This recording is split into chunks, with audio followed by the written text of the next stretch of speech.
This is a recording by Alicia. 0 Hour by Alexander Blade. Dad had already gone when Bobby got up. This disappointed Bobby a little, but then he remembered. This was the big day. Naturally, Dad would get over to the project early, and at 4 o'clock, Bobby shivered deliciously at the thought of it. He ate his breakfast in silence with Mum across the table, drinking a cup of coffee and looking at a fashion catalogue. He was glad she was occupied, because he didn't want to talk. Not today, he didn't. Might spill something secret. Might even let out the big secret. That would be terrible. Of course, all things were secret at Buffalo Flats. So secret that top scientists like Dad didn't even discuss them with wives like Mum. And wives like Mum never asked.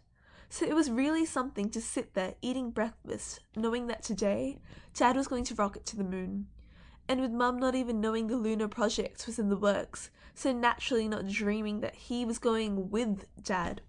The thrill was overpowering. Maybe they would have radio communication after they got there, and he would call back and say, "Hello, Mum, guess where I am? On the moon with Dad." And Mum would say, "Why, Bobby, scaring me to death like this? I was looking all over for you," sounding very angry, but not being really angry after all. Because maybe Dad would cut in and say, "Yeah, he's right here with me, dear. What do you think of this boy of ours?"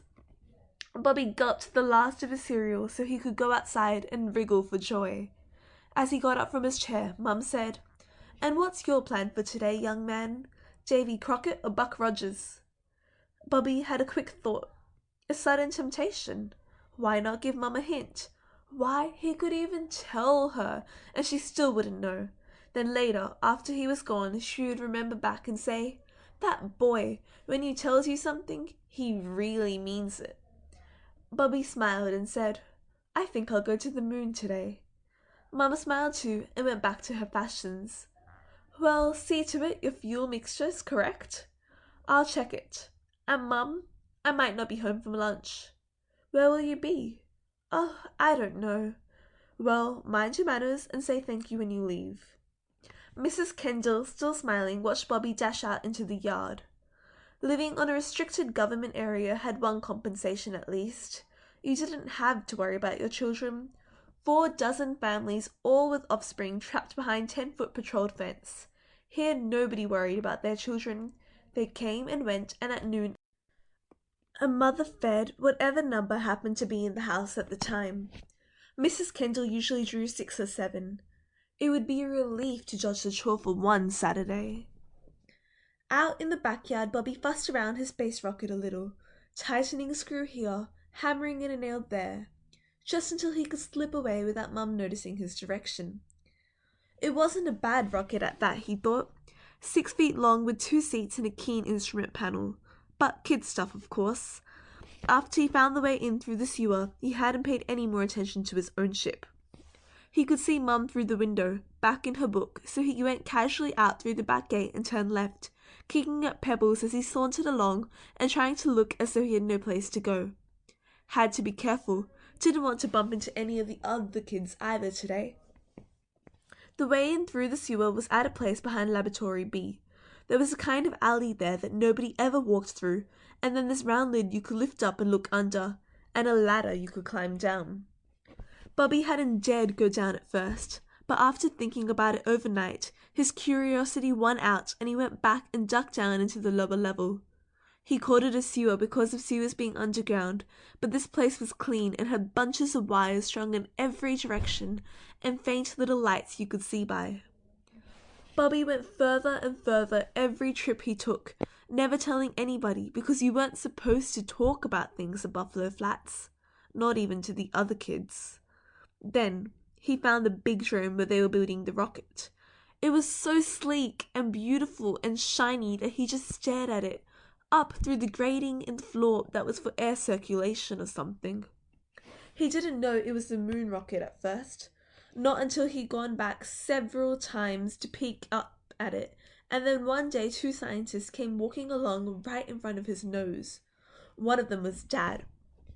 Bobby almost called out, but he caught himself and just listened to them talking. This was his first time his conscience bothered him about going underneath the drone. He thought about it a lot, whether it was the right thing to do.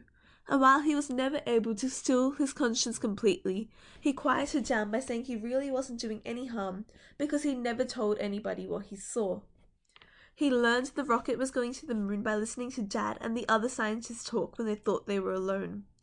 And it was funny, because even there they spoke in low voices and didn't give away much. He had known now for 3 days that at 4 o'clock the roof would open and the drone would be turned into a blast pit and the rocket would shoot through the space to the moon. That was all he did know for sure. None of the men had said who was going on the first trip to the moon. Nothing had been said of that subject at all, but Bobby knew Dad would go. He would have to. After all, Dad was the second biggest scientist at Buffalo Flats, second to only Schleimer himself, and Professor Schleimer was very old and certainly wouldn't make the trip. That left Dad. Dad would just have to go in order to run the rocket. There probably wasn't anyone else smart enough in the whole place. The idea of going himself had been born the previous day, when he found a larger grating in the floor near the rocket, and realized if he was very careful, he could climb out of the sewer and duck into the rocket when nobody was looking. Once inside, he was pretty sure he'd find a place to hide until blast-off. All the men would probably be strapped in bunks, but if he found a place he could wedge himself in, he didn't think he'd get hurt. Then, halfway to the moon, he would come out and find Dad, and would be surprised. At first, thinking about it, he'd been scared, but after he realized how proud Dad and Mum would be, he made up his mind. Now, crouched beside the grating near the ship, he waited while 2 men, technicians in white overalls, walked by. One of them said, "Well, whatever happens, she'll make a big splash." "You said it. Hope the brains know what they're doing." That made Bobby mad. Who said Dad didn't know what he was doing? Dad was just about the smartest scientist in the world. After the 2 men left, he waited a long time. He heard voices, but no one came in sight. Taking a deep breath, he opened the grating and got out. It was only 4 steps to the open port of the rocket. There was a little ramp they'd used to roll things in, and Bobby's feet touched it but lightly as he jumped into the ship. He found himself in some kind of a storeroom. It would be a good place to hide, all right. It was full of aluminium barrels, all the same size. He found a space between 2 rows and sat down and got his breath back. It was very quiet around him. Scary quiet, but he set his lips firmly.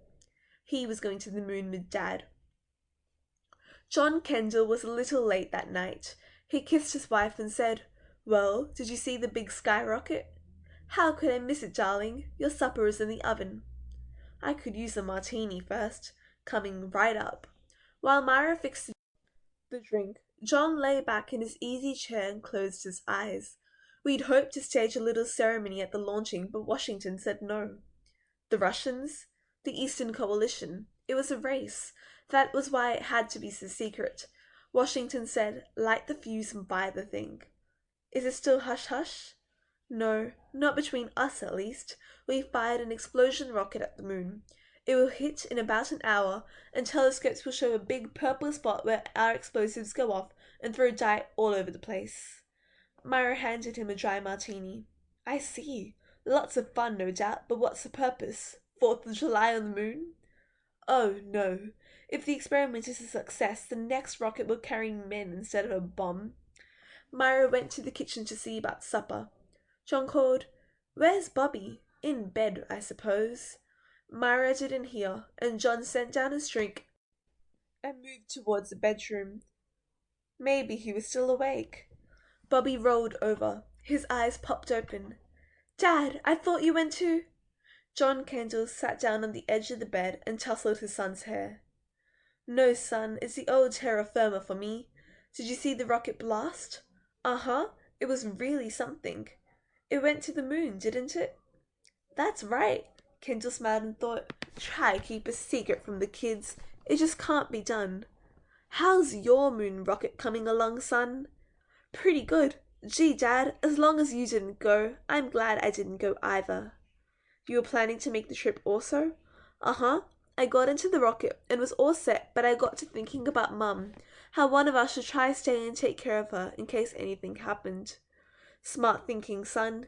Now you get to sleep. I'll have a little time tomorrow and we'll play some ball. That will be keen. John Kendall smiled as he left the bedroom. Kids were wonderful.